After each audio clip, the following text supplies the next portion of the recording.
When you hear the name Kanye West, what comes to mind first? Musical genius, talented producer turned global hip-hop megastar? Or do the words bitter, egotistical anti-Semite come first?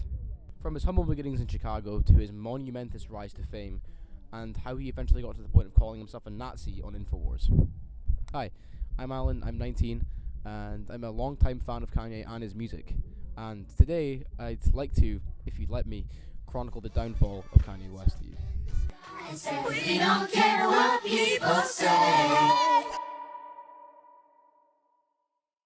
Did you snore in my class? Wake up, Mr. West!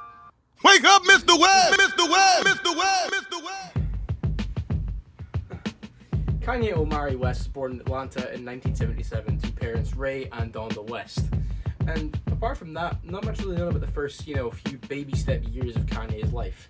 Apart from the fact that he later moved to Chicago with his mother in 1980 when his parents divorced when he was 3 years old. Kanye excelled academically in his youth, doing well in school and also briefly attending the Chicago Academy of Art and Chicago State University, before dropping out at age 20 to pursue a career in, you guessed it, cooking. Who wanted the double cheese with fries? No, I'm fucking with you. He pursued a career in music.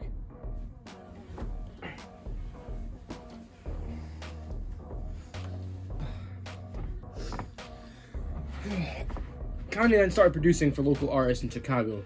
His first official production credit was for a local rapper named Grav, who he produced 8 tracks for the man's debut LP. Kanye produced more tracks for local artists before beginning to work for Jay-Z, who would become a frequent collaborator and very close friend of Kanye's for a long time to come. Interesting note, when West first met Carter, he was apparently even too nervous to muster up a hello to the man. Later, Kanye would go on to work for Rockefeller Records as an in-house producer, and eventually produced Jay-Z's album The Blueprint, which is now acclaimed as one of the greatest hip-hop records ever made, due largely in part to West's production. However, producing wasn't enough for Kanye. He wanted to become the next hip-hop superstar. In the late 90s and early 2000s, hip-hop was dominated by a subgenre known as gangster rap. And really, Kanye was no gangster at all. He was raised middle class, he had a part-time job in a Gap store, and his mother was an acclaimed university professor. So in many ways, Kanye didn't really fit in with the musical landscape at the time, and therefore having no appeal to record labels, nobody would sign him.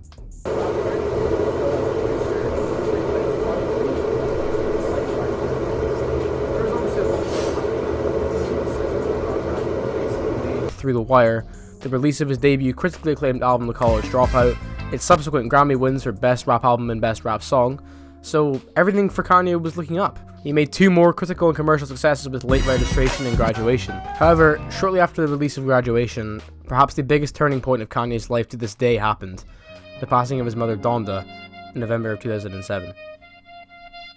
Rapper Kanye West and other celebrities will be here in Oklahoma City later today to remember his mother. Donda West died earlier this month after complications from cosmetic surgery. Imagine losing that in my late 20s and my early 30s. How do you even recover from that? Now, Donda West died November 10th from complications from cosmetic surgery. Life's just not fair. Life's just not fair.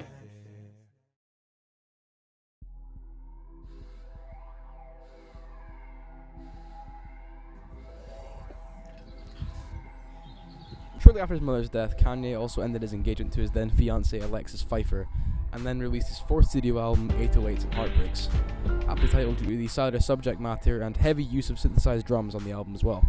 808s and Heartbreaks is also largely credited to creating the mold of a lot of modern hip-hop that we know and love today, both stylistically and thematically. And then in 2009, the MTV VMA Music Video Awards happened. And nothing happened there, of course. Goodbye. Joking, of course. As Swift went to the stage to accept her award for Best Female Video, Kanye famously took to the stage with her and said this. I'm really happy for you. I'm gonna let you finish. But Beyonce had one of the best videos of all time. As you can imagine, this didn't go down well with quite literally anyone. Even the former president of the United States, Barack Obama, called Kanye He's a jackass. Kanye later personally and publicly apologized to Taylor, appearing to have fully buried the hatchet between the two. Well, until Famous came out, but we'll get onto that a bit later on. Fortunately for Kanye, in 2010, he released My Beautiful Dark Twisted Fantasy, considered not only his greatest album, but one of the greatest hip-hop albums and one of the greatest albums, period, ever made to this day. So, lucky for Mr. West, all the controversy disappeared very quietly, and everything was on the up again. But this is 2023 or 2010, so we have a long way to go. We're gonna do a little bit of catching up now. In 2011, Kanye and Jay-Z released the Watch the Throne album to, again, critical acclaim, also featuring a pre-blonde Frank Ocean, which I thought was quite a funny thing to mention in 2011. Then, 2 years later in 2013, released Yeezus, one of his most divisive albums even to this day, known for incorporating its industrial, heavy, kind of metalish sounds into Kanye's discography to come. And then 2 more years in the future, 2015, Kanye announced he was running for president in 2020. Because, we're gonna go to 2016 now, to the release of the music video for Kanye's song, Famous. And if you've been alive for more than 5 years, you've probably seen the video by now, and you know that I can't show it here for reasons. The video shows Kanye and his now ex-wife Kim Kardashian laying asleep in bed peacefully, but pans out to reveal the naked celebrity wax doubles of many people, including George W. Bush, Donald Trump, Rihanna, Caitlyn Jenner, and you guessed it, Taylor fucking Swift. The song also includes the line, "I feel like me and Taylor might still have sex. Why? I made that bitch famous," stirring the feud's pot once more, and Taylor denied having ever allowed him to use the lyric at all. However, in a video released by Kim Kardashian, Taylor apparently gave permission to use the "might still have sex" line, but nothing about calling her a bitch. But, like I said, that video was heavily edited, and the full 25-minute phone call was later released, showing Taylor in a more positive light and revealing that Kanye and Kim lied about several things post the edited phone call release. And the "I made that bitch famous" line was never approved by Taylor.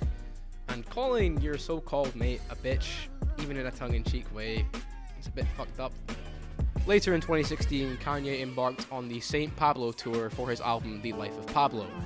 And this is where everything started to really, and I mean really, go to shit.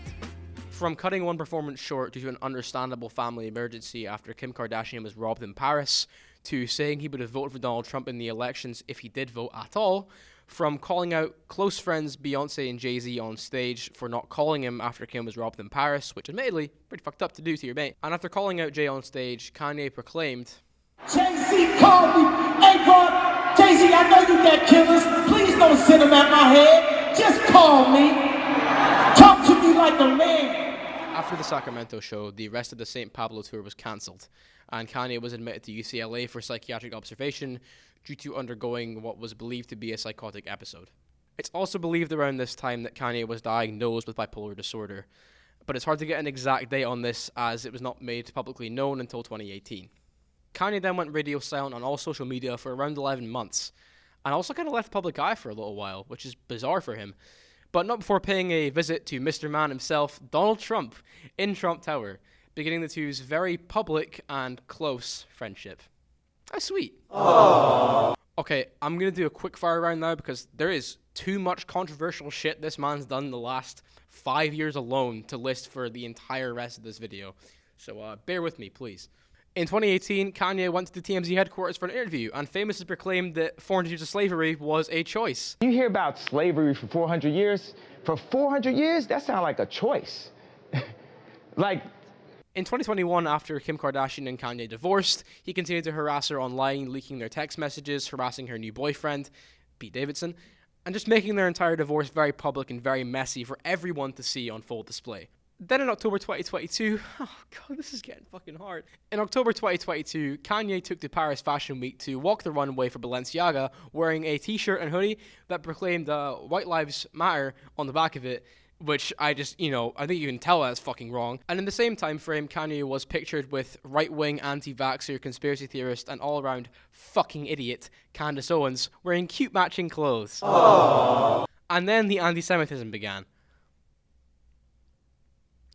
And then it began. After all that, and then it began. Starting with an Instagram post claiming that rapper Diddy is being controlled by Jewish people. And then there's the now infamous DEFCON 3 tweet, and according to Vice, after appearing publicly with yet again another fucking idiot, Tucker Carlson, on his talk show, there was an entire segment cut because it was so full of anti-Semitic remarks that Tucker fucking Carlson wouldn't air it. Kanye then also claimed in a paparazzi video that George Floyd was not killed by a police officer kneeling on his neck for 9 minutes, but instead died of a fentanyl overdose. Even though there's video fucking proof of his death being documented by a police officer kneeling on his neck for 9 minutes. But we can look past that, Kanye, it's fine. If you look, the guy's knee wasn't even on his neck like that. This also greatly upset the family of Mr. Floyd, and the family are looking to sue Kanye for his comments. And on numerous more podcasts and talk shows and interviews, the anti-Semitism just continued to grow worse. And shortly after all this happened, Adidas and The Gap cut ties with Kanye business-wise for good, it appears. All of this came to blows on InfoWars, the famous show run by yet again another fucking idiot, Alex Jones. You know, the guy who claimed Sandy Hook was a hoax. And on the InfoWars podcast, Kanye just claimed many things which you kind of have to see to believe, and I don't really want to repeat, so I think it might be for the best if I just show you. That's right. You're not Hitler. You're not a Nazi. You don't deserve to be called that and demonized. Well, I see good things about Hitler also. I don't like the word evil next to Nazis. I think we need to look at. I love Jewish people, but I also love Nazis. As I mentioned before, I've been a fan of Kanye and his music for a good number of years now, but I'm not the only person I know who has been, and I wanted to highlight the words of a few close friends of mine and give them their perspective on the situation too, and see what they think. So my pals Luca, Aaron, and Ben are going to take the spotlight for a bit, so yeah, please enjoy their words. How long have you listened to Kanye's music? I'd say since I was maybe 15 years old, so the best part of 4 or 5 years. I think I started being a casual fan back in maybe S1, S2. 6, 7 years. Just about, it would have been about the same time as you, probably. Kanye's been a very controversial figure over the years, as you know. What is a controversy that sticks out in your mind the most? Probably his incident at the VMAs when he interrupted Taylor Swift's speech when she won the award, saying Beyonce had the best album of all time or best video or something. And yeah, I feel like he got quite a lot of backlash for that. Rightly so, some would say. Probably the most prevalent one to me was Taylor Swift. That's the biggest one, I feel, the one that everyone knows about. So, yeah. It's got to be Taylor Swift. Probably that slavery is a choice. Because it's just stupid. Simple. But what are your thoughts on Kanye's recent actions? Of course, previously mentioned anti-Semitism and hate tweets and speech. Well, obviously, I don't agree because it's just stupid. I don't think there's any way that he can view the world like that would actually make sense, but Kanye's Kanye, he sees things as he does. He can't stop it, apparently. I think it's pretty terrible, to be fair. It's, you know, it's as good as his music is, it's kind of hard to justify any of that. Pretty ridiculous for someone in such a position as him, such a highly influential person, to be speaking negatively on cultural groups and really imposing his negative ideas on the masses, really, because he has millions of fans all around the world. So quite negative overall. And obviously this is pretty, like, you know, obvious questions, but has this, like, changed your view of him at all? Well, yeah, definitely. I mean, I always knew he was a bit of an asshole, really, when it came down to it. It doesn't change how much I like his music, really. Maybe think of him in a totally different light, though. I think it has definitely changed my view of him. Well, over the years, there had a lot of controversy and stuff, so obviously it has, but as of his music, it hasn't changed my opinion of his music at all, but as of, like, him, yeah, massively. And kind of building off your answer there, do you still listen to his music, and do you believe in separating art from the artist? I do, yes. I still listen to his music quite a lot. I still listen to his music a little bit, not as much as I used to, but I don't know if that's connected to the drama or anything, but I think to a certain degree you should be able to separate the art from the artist. Yeah, definitely, because in my opinion his older work is like really good music, and I was a big fan, I still am, I'd say, a fan of his music. Definitely not a fan of him as a person, so yeah, I do believe in separating the art from the artist, because I like his music to the extent that I'm willing to listen to it, enjoy it, without thinking about his opinions on certain things. It deeply upsets me that a man who was once so hungry and passionate to create, who inspired thousands to pursue their passions and break barriers much like he did in his youth, can go down such a dark path of bigotry and hatred. After all this, I don't think there's any coming back for Kanye. And it begs the question, why did all this happen? What makes one of the most brilliant artistic and musical minds in history become a bitter, bigoted anti-Semite? Mental illness? Outside influence from the wrong people? Time simply having an effect on him? The death of his mother? Maybe the one person who ever truly cared for him? We'll probably never know, but one thing is clear, Kanye is not the man he once was. He's even legally changed his name. In the Bible, Ye means more than one, but it's clear the only person Kanye really cares for is Kanye. The only one.